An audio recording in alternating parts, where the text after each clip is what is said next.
ഈശോയിൽ എൻ്റെ ഏറ്റവും പ്രിയപ്പെട്ട സഹോദരങ്ങളെ, വളരെയധികം നമുക്ക് നന്നായിട്ട് അറിയാവുന്ന ഒരു പ്രാർത്ഥന, നമുക്ക് പെട്ടെന്ന് തന്നെ ഒരു ശക്തി നൽകുന്ന തിരുസഭ നമുക്ക് പഠിപ്പിച്ചു തന്ന വളരെ സുന്ദരമായൊരു പ്രാർത്ഥനയും, ഒപ്പം തന്നെ ഇപ്പം എന്തെങ്കിലും ഒരു തളർച്ചയിലൂടെ, ഒരു സങ്കടത്തിലൂടെ, വേദനയിലൂടെയൊക്കെയാണ് കടന്നു പോകുന്നതെങ്കിൽ നിങ്ങളെ പെട്ടെന്നൊന്ന് ബലപ്പെടുത്തേണ്ട ഒരു വചനഭാഗം വായിക്കാനുള്ള ഒരു സങ്കീർത്തനം കൂടെ നമ്മളൊന്ന് ഒരുമിച്ച് ഒന്ന് ധ്യാനിക്കാൻ വേണ്ടി പോവാണ്. എത്രയോ തവണ നമ്മൾ ചൊല്ലിയിട്ടുള്ള അല്ലേ, വിശുദ്ധ കുർബാനയിലും ജപമാലയിലും ഒക്കെ കരുണക്കൊന്ത ചൊല്ലുമ്പോഴൊക്കെ നമ്മൾ ആരംഭിച്ചത് വിശ്വാസപ്രമാണം ചൊല്ലിക്കൊണ്ടാണ്. സർവശക്തനായ പിതാവും ആകാശത്തിൻ്റെയും ഭൂമിയുടെയും സൃഷ്ടാവുമായ ദൈവത്തിൽ ഞാൻ വിശ്വസിക്കുന്നു എന്നുള്ള ആ വലിയ ശക്തമായ പ്രാർത്ഥന, സഭയുടെ വലിയ പ്രബോധനങ്ങൾ, നമ്മുടെ ഏറ്റവും വലിയ വിശ്വാസ സത്യങ്ങളൊക്കെ നമ്മൾ പ്രഘോഷിക്കുന്ന വലിയൊരു പ്രാർത്ഥനയാണ് വിശ്വാസപ്രമാണം അല്ലേ. I believe in God the father all mighty.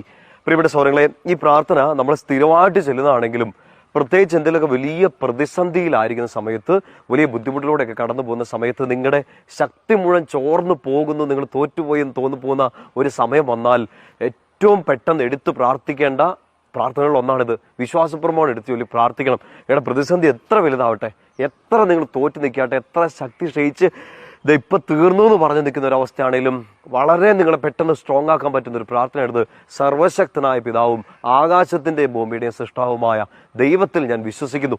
ഞാൻ മുഴുവൻ സങ്കീർത്തനം മുഴുവൻ ആ വിശ്വാസപ്രമാണം നമ്മൾ ചെല്ലാറുണ്ട്.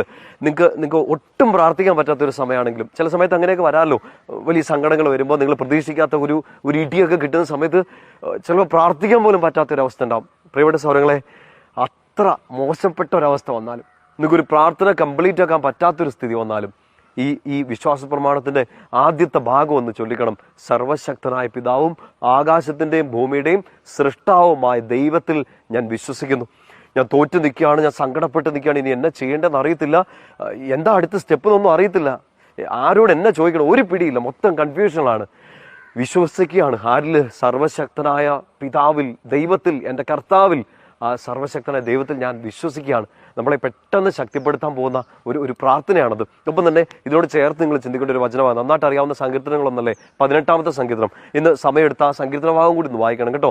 കർത്താവേ, എൻ്റെ ശക്തിയുടെ ഉറവിടമേ, ഞാൻ അങ്ങേ സ്നേഹിക്കുന്നു. കർത്താവേ, എൻ്റെ ശക്തിയുടെ ഉറവിടമേ, ഞാൻ അങ്ങേ സ്നേഹിക്കുന്നു. നമ്മളിപ്പോൾ തോറ്റു നിൽക്കുകയാണ്, സഹായിക്കാൻ ആരുമില്ല, വിശ്വസിക്കാൻ പറ്റുന്ന ഒരാളില്ല, നമ്മൾ കടന്നു പോകുന്ന അത്ര വലിയൊരു ഇരുട്ടിലൂടെ ആയിരിക്കും. പക്ഷേ there is A source of power.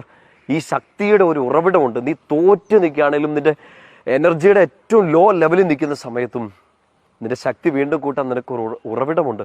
കർത്താവേ, എൻ്റെ ശക്തിയുടെ ഉറവിടമേ, ഞാൻ അങ്ങേ സ്നേഹിക്കുന്നു. വിശ്വാസ പ്രമാണം ചൊല്ലിയില്ലേ, സർവശക്തനായ പിതാവ് ആകാശത്തിൻ്റെയും ഭൂമിയുടെ സൃഷ്ടാവുമായ ദൈവം എൻ്റെ പിതാവാണ്. ആ ദൈവമാണ് എൻ്റെ ശക്തിയുടെ ഉറവിടം. ഞാൻ ആ ദൈവത്തെ വിശ്വസിക്കുന്നു, ഞാൻ ആ ദൈവത്തെ സ്നേഹിക്കുന്നു.